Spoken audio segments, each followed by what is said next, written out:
আসসালামু আলাইকুম, welcome to my channel.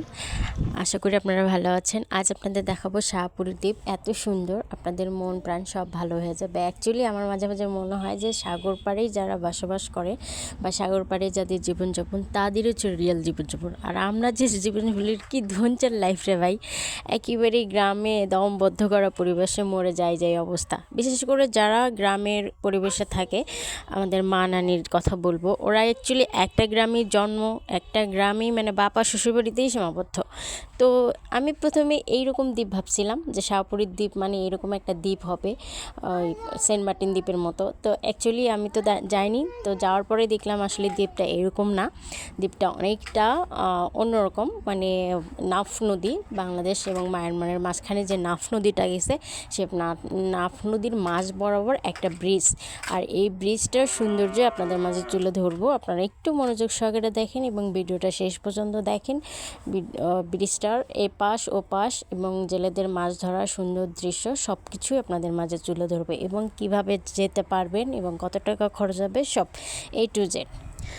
শুরুতে অ্যাকচুয়ালি আমরা গেছিলাম 16 জন। তো 16 জন, আপনারা যখন আসলে কক্সবাজার, সেন্ট মার্টিন, রাঙামাটি এইসব স্পেসগুলোয় যাবেন, কখনো আসলে একা যাবেন না, কারণ একা গেলে অনেক সময় আসলে যানবাহন পেতে বা হচ্ছে নৌকা রিজার্ভ করা বা হচ্ছে অটো রিজার্ভ করা অনেক বেশি ঝামেলার হয়ে যায় এবং ভাড়াগুলো খুব এক্সপেন্সিভ হয়ে যায়। সেই ক্ষেত্রে আসলে একটু ছোটো মোটো একটু দল বা কোনো গ্রুপের সাথে গেলে খুবই ভালো, কারণ ওরা আসলে গাইড করে আপনাকে সম্পূর্ণটা দেখাবে। তো হচ্ছে আমরা যেহেতু 16 জন গেছিলাম, তো আমরা একটা ক্যাব ভাড়া করছিলাম, এই কক্সবাজার বিচ থেকে ক্যাব ভাড়া করছিলাম একদম শাহপুরীর দ্বীপ পর্যন্ত। তো ক্যাবটা ভাড়া নিয়েছিলাম আমরা 5,500 টাকা দিয়ে। তো এই টাকার মধ্যে আমাদের একদম শাহপরার দ্বীপ পর্যন্ত নিয়ে গেছে, প্লাস নিয়ে আসছে। তো যাওয়ার পথে এরকম কক্সবাজারের সৌন্দর্য মানে ব্যাপক সৌন্দর্য। এটা হচ্ছে ঝিনুক বিচ। এই ঝিনুক বিচটা এত সুন্দর, আমার খুবই ভালো লাগছে। এখানে আসলে আমাদের ক্যাবটা দাঁড়াইছিল এবং মোটামুটি সবাই আসলে নিজেদের মতো ছবি টবি তোলা বা টাইম এক্সপ্লেন করতে পারছে এই ঝিনুক বিচটায়। এটা হচ্ছে যাওয়ার পথির মধ্যেই পড়ে।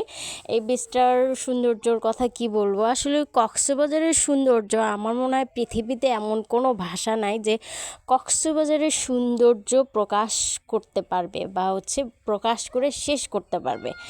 এটা কোনোভাবেই সম্ভব না। মানে সমুদ্র যে এত সুন্দর হয় আর মনটা যে এত ফ্রেশ করে, এটা আসলে ভাষা প্রকাশ রাখে না বা বলার অবকাশ রাখে না। কী পরিমাণ সুন্দর দেখেন। অ্যাকচুয়ালি আমার ফোনের ক্যামেরাতে আর কতটুকু সৌন্দর্যই বা ধারণ করতে পেরেছি, আপনারা যখন বাস্তবে দেখবেন বিশাল জলরাশি এবং সামনে শুধু পানি আর পানি, সমুদ্রের উচ্চ মাত্রার ঢেউ এসে আপনার পাকে ছুঁয়ে দিচ্ছে, এই অনুভূতিটা যে কী পরিমাণ শান্তি, এটা আসলে আমি বলে আপনাদেরকে বোঝাতে পারবো না। তো এই বিচটাতে আমরা নিজেদের মতো করে একটু টাইম এক্সপেন্ড করছি, দেন আমরা সেখান থেকে সরাসরি চলে যাই আমরা হচ্ছে শাহপুরীর দ্বীপে ওই ক্যাবটা নিয়ে। তো শাহপুরীর দ্বীপে গিয়ে আমাদের অ্যাকচুয়ালি আমি শুরুতে ওই রকমই ভেবেছিলাম যে সেন্ট মার্টিন যেরকম চারদিক দিয়ে পানি, তো দ্বীপগুলো যেরকম হয় ওরকমটা ভাবছিলাম, কিন্তু অ্যাকচুয়ালি ওরকম ছিল না। তো এটা একটা সম্পূর্ণই একটা ইটের ব্রিজ ছিল। এটা আমি দেখে তো খুবই আশ্চর্য হয়ে যায় যে অ্যাকচুয়ালি এরকম জিনিসটা, যেটা আমি কখনো ভাবিনি। দেখেন, এটা এইরকম মানে সোজা একটা ব্রিজ। এই ব্রিজের আশেপাশে সৌন্দর্যগুলো দেখেন, সান্ড বা এই পাশে বালু, ওই পাশে, মানে এটা একটা নাফ নদী, বাংলাদেশ এবং মায়ানমারের নাফ নদী। ইভেন আমাদের দেশে যে ওই রোহিঙ্গারা আসছিল, মানে মায়ানমারের লোকেরা আসছিল, এই মূলত এই নদী দিয়ে এবং এই পথ দিয়েই বেশিরভাগ মানুষ আসছিল, বাংলাদেশে প্রবেশ করছে। তো সেই শেষ পর্যন্ত দেখাবো আসলে কোন দিক দিয়ে, একেবারেই খুবই সহজ একটা ওয়ে আছে ওনাদের বাংলাদেশে আসার, সেই ওয়েটাও দেখাবো। ভিডিওটা শেষ পর্যন্ত দেখেন, ওটা আমরা এন্ডিং পয়েন্টে গেলেই আমরা দেখতে পারবো। তো দেখেন এইরকম একটা লম্বা একটা ব্রিজ, এটি কিন্তু মোটামুটি ভালোই বড়। এটা অ্যাকচুয়ালি এই ক্যামেরায় অ্যাকচুয়ালি অল্প একটু দেখা যাচ্ছে তা না, এটা বেশ মানে লম্বা। মোটামুটি হেঁটে যেতে 10 থেকে 15 মিনিট লাগে, নর্মালি হেঁটে গেলে আর কি, জোরে গেলে হয়তো বা আর একটু কম লাগে।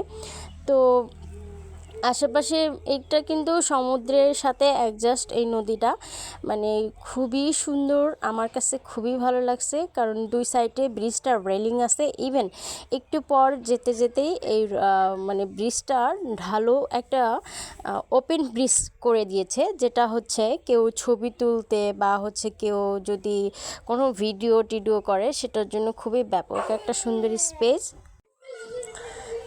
যা অসাধারণ মুহূর্তকে ক্যাপচার করে। দেখেন এই ভিডিওটা, এই জায়গাটা আমার এত ভালো লাগছে, এটা আসলে মনে রাখার এবং মন ভালো করার মতো একটা দৃশ্য। আপনারা যদি যান শাহপরার দ্বীপে অবশ্যই এই জিনিসটা দেখতে পারবেন, অবশ্যই নিজের পছন্দ মতো দুই একটা ভিডিও করে নেবেন। আমি যদিও অত সময় পাইনি, কারণ আমরা আসলে দুপুরের সময় গেছি। তো আরেকটা জিনিস কি, আপনারা এখানে যখন যাবেন তখন সকালে যাবেন, তাহলে আপনারা একসাথে মানে এই জায়গাটাকে আগে পিক ডাউন করবেন, যে আগে হচ্ছে আমরা হচ্ছে শাহপরার দ্বীপ ঘুরে আমরা রিটার্ন পথে আমরা হচ্ছে দেখা যাচ্ছে লাল কাঁকড়ার বীচ, তারপর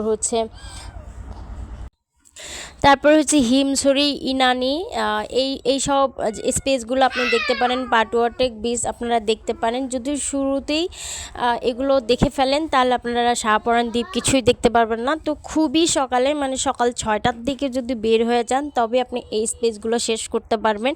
আসলে আমাদের বের হইতে হইতে সকাল 10টা বেজে গেছিলো, যে কারণে শুধু আমরা এই একটা দ্বীপই মানে ভিজিট করতে পারছি। এটা হচ্ছে দ্বীপের এন্ডিং পয়েন্টটা, শেষ পয়েন্টটা। চলেন আমরা অ্যাকচুয়ালি ওই মায়ানমার এর অংশটা দেখব, দেশটা দেখব। আপনারা একটু খেয়াল করেন, ওই যে পানির যে লাস্ট প্রান্তটা, ওই যে ওই পাশটা যে দেখা যায়, ওই যে ওই পাড়টাই হচ্ছে মায়ানমার। মানে ওইখান থেকে ওরা সাঁতরিয়ে জাস্ট এই ব্রিজ হয়ে বাংলাদেশে এন্টার হয়েছিল।